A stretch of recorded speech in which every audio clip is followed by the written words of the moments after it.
sitwasyon. Ganito ang realidad ng mga tao sa isang sityo sa bayan ng Pampanga.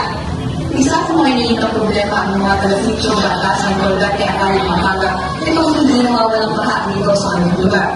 Kahit lokay, hindi na rin lumilitaw ang kalsada palabas ng kabayanan. At bukod sa tubig na halos hanggang tuhod na ang lulutay, masakit din ang madalas na daan kung kaya't nagiging delikado